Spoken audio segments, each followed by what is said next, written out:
Здравствуйте, на телеканале «Новый век», программа «Вызов 112». В студии Айдар Гумеров. И сегодня мы покажем, в каком состоянии водитель «Лады» приехал в магазин за спиртным. А можно прям сейчас руки помыть? В одно время, в одном месте. Вот Каптюр остановился, говорит то, что его вроде как Форд перед ним остановился в него Камри. Потом Гранта. 5 автомобилей пострадали в аварии на Сибирском тракте. Явился с повинной. Я надеюсь, что и будут найдены и остальные участники. Верховный суд вынес приговор за убийство, совершенное в Казани 11 лет назад. Об этом и не только в ближайшие 10 минут.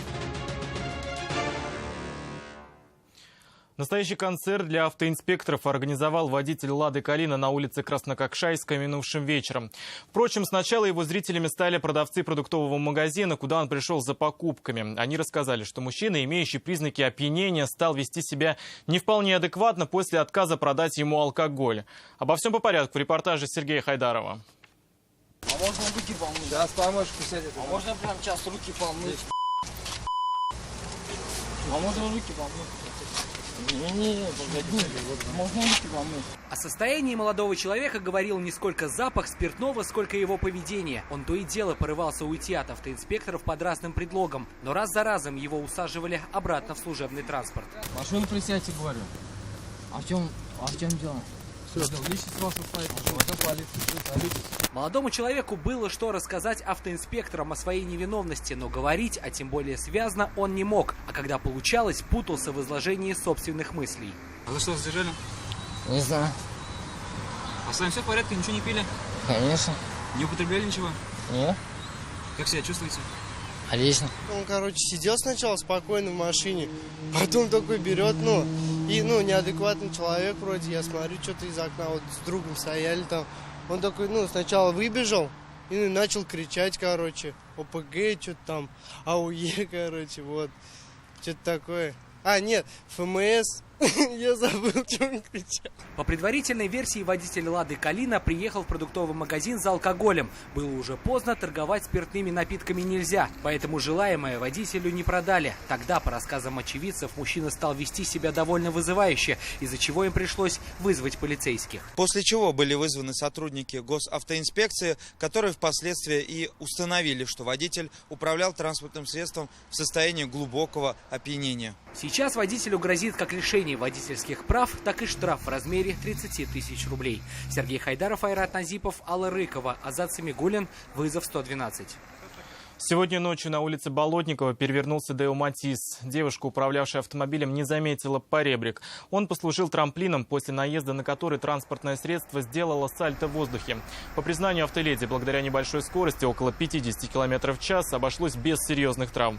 Теперь, кроме восстановления машины, автоледи еще предстоит заплатить штраф за несоблюдение дистанции до препятствия. Я даже скоро подходить не стал, мне пофиг. Спина. Спина болит, точно.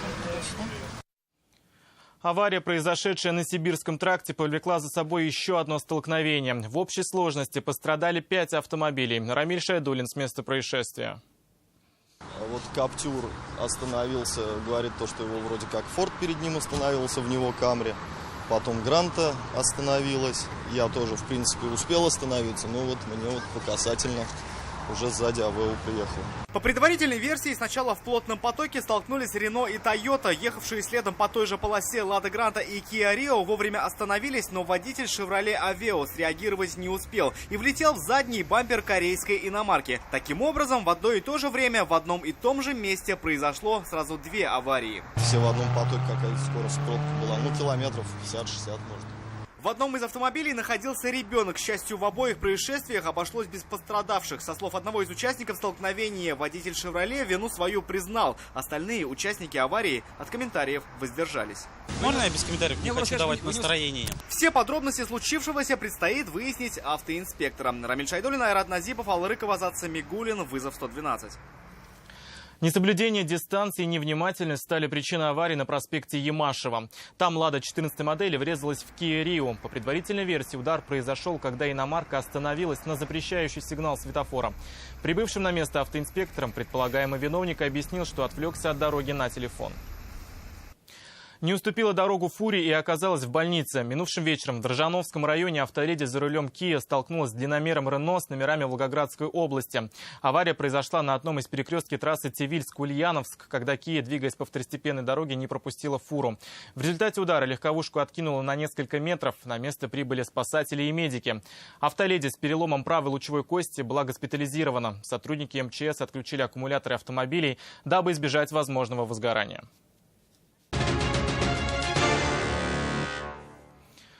В Ютаздинском районе продолжаются поиски 41-летнего мужчины, который предположительно утонул в реке Ик. Сообщение на пульт спасателя о пропаже мужчины в поселке Уруссу поступило 2 дня назад. Его вещи и велосипед были обнаружены на берегу. Водолазы и спасатели обследовали 2 километра русла реки вниз по течению с обеих сторон. Но поиски результатов так и не дали. Сегодня поисковые работы были возобновлены и на других участках водоема. Доставка связи по воздуху. В эти выходные на территорию исправительной колонии номер 3 пытались переправить 9 сотовых телефонов при помощи квадрокоптера. Но бандероль с запрещенными предметами так до получателей и не дошла. Привязанный к квадрокоптеру пластиковый контейнер с запрещенной посылкой обнаружили сотрудники колонии. После чего они выдвинулись в сторону злоумышленников, заблокировав выход нарушителям. Еще один случай переноса сотовых телефонов, только уже не воздушным, а наземным путем, был пресечен сотрудниками колонии номер 10. При досмотре 3 граждан были обнаружены 6 свёртков, внутри которых находилось 14 сотовых телефонов. Раскаялся спустя годы, а потом понял, что ошибся. Верховный суд республики вынес приговор участнику тольяттинской преступной группы Неверовский. Как доказали суду следователи, в 2006 году он вместе с 2 подельниками приехали в Казань и убили местного предпринимателя. Причиной послужила коммерческая деятельность. Установить подозреваемых не могли несколько лет. Но спустя годы мужчина, к слову, тогда уже находившийся в местах лишения свободы за покушение на убийство, сам написал явку с повинной. Что подвигло его на чистосердечное признание и какой вердикт вынес суд, в репортаже Динары Камаловой. Человек должен понести наказание, но я надеюсь, что и будут найдены и остальные участники этого циничного, хладнокровного преступления и наказаны. Эта семья потеряла любящего отца и супруга 11 лет назад. Но раны за это время так и не затянулись. В сентябре 2006 года недалеко от своего дома был расстрелян Юрий Малышев, соучредитель общества с ограниченной ответственностью «Русмет». Но у него было понимание, что и друг там говорит, что как под пулями ходим. По версии следствия, в преступлении замешаны 3 человека, но на скамье подсудимых сегодня один – Игорь Никитенко, житель Тольятти, участник одной из местных ОПГ – Неверовские. Он написал явку с повинной, правда, уже будучи за решеткой. В 2009 году Московский городской суд осудил мужчину за покушение на убийство. В заключении он узнал, что смертельно болен, решил не медлить и очистить свою душу, рассказав жене, что стал участником убийства казанского предпринимателя. Он признался, что выследил Юрия Малышева, а затем указал непосредственным исполнителям на место проживания предпринимателя. Несколько часов ему на пару с подельниками пришлось просидеть в засаде, а когда Малышев подъехал к дому и вышел из машины, один из участников преступления спустил курок. В паре метров от дома предприниматель получил 5 огнестрельных ранений в спину. Малышев являлся коммерческим директором ООО «Русмет», который заключил договор с ОАО «АвтоВАЗ» на закупку вторчермета. Данные договорные отношения, которые были заключены между ОАО «АвтоВАЗ» и ООО «Русмет», не понравились криминальным структурам Самарской области. Получив бесперебойную поставку металла, организация Малышева оставила конкурирующую фирму из Тольятти без основного продукта и денег, вследствие чего та закрылась, а угрожающие предпринимателю перешли от слов к делу. Суд признал Юрия Никитенко виновным, и к 6 годам за покушение на убийство прибавилось еще 12. В общей сложности в исправительной колонии строгого режима он проведет 18 лет. К тому же Никитенко должен выплатить моральную компенсацию потерпевшей стороне в сумме 1 миллиона 200 тысяч рублей. 2 других подозреваемых в этом преступлении находятся в федеральном розыске. В ходе следствия мужчина признал свою вину, но в зале суда от своих показаний он отказался. Так сторона защиты в скором времени намерена подать апелляционную жалобу. Динара Камалова, Константин Бушуев, вызов 112. Это все, о чем мы успели вам рассказать. Обо всех происшествиях вы можете сообщать нам по телефону 570 50 50. Если вы сняли происшествие, можете поделиться своими кадрами со всей республикой. Присылайте видео на нашу электронную почту и на мобильный телефон 8 98 69 112 112 или же в нашу группу ВКонтакте. В студии был Айдар Гумеров. До встречи. И не бросайте вызов судьбе. Вдруг она его примет.